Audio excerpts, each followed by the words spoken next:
Let's take a walk through history and I'll show you what I'm referring to.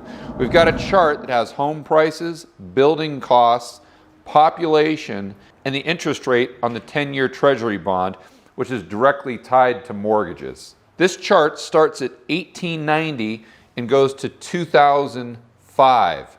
What's very interesting is you can see that no matter what happens, we got prices going up slightly, down slightly, but they always stay very consistent from 1890 all the way till about 2000.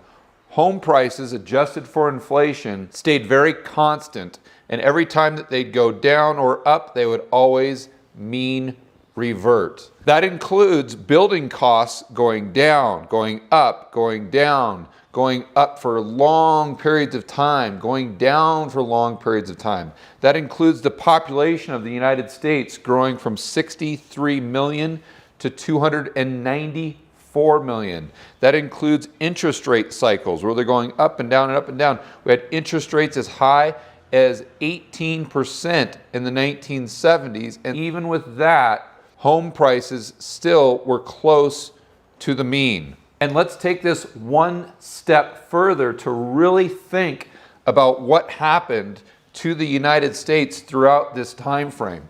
We had 2 world wars. We had a massive depression in the 1930s.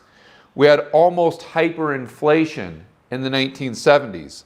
Our economy went from agriculture to manufacturing to service-based, and all of our population went from the cities and moved out to the suburbs. All of that happened. All those huge macroeconomic shifts and changes happened from this period to this period, and home prices always reverted back to the mean. Why is it, answering the question why, home prices always mean revert? It's actually pretty simple. Inflation drives wages and income. Sometimes it's in reverse order, but there's this relationship between the two. And wages and income drive home prices because you need income in order to buy a home. So in other words, inflation drives home prices. That's why home prices throughout history have always stayed consistent with the rate of inflation.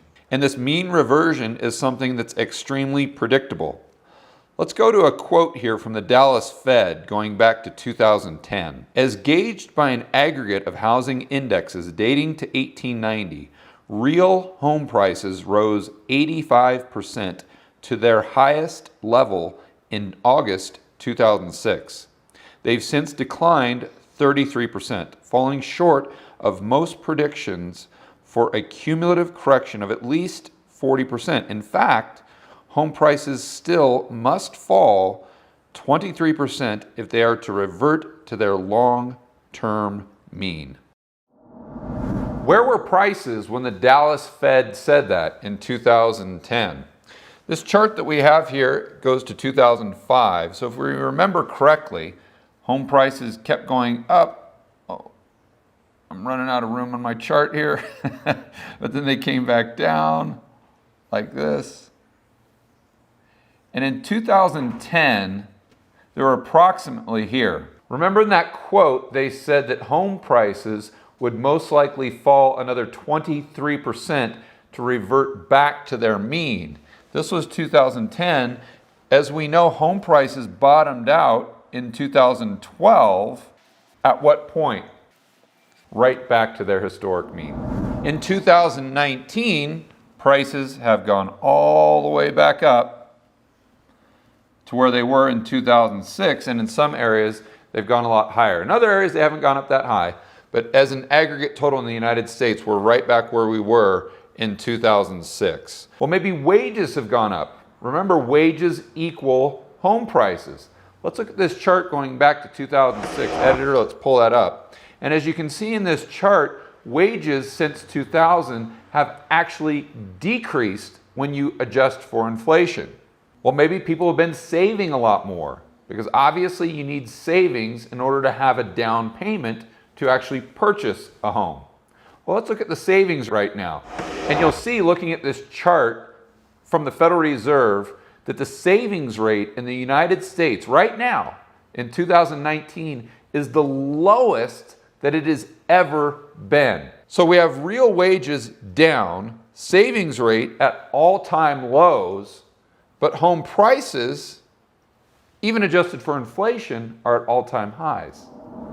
Let's take a more specific look across the United States of this discrepancy between wages and home prices to see where this problem is the worst. Let's dive into some charts, and keep in mind these charts aren't totally accurate because the prices don't adjust for the size of the homes, but you'll get the idea. New York, Boston, Los Angeles, Denver and Seattle, San Francisco, the western part of the United States, Northeast, we've got the South, but then there are places like Pittsburgh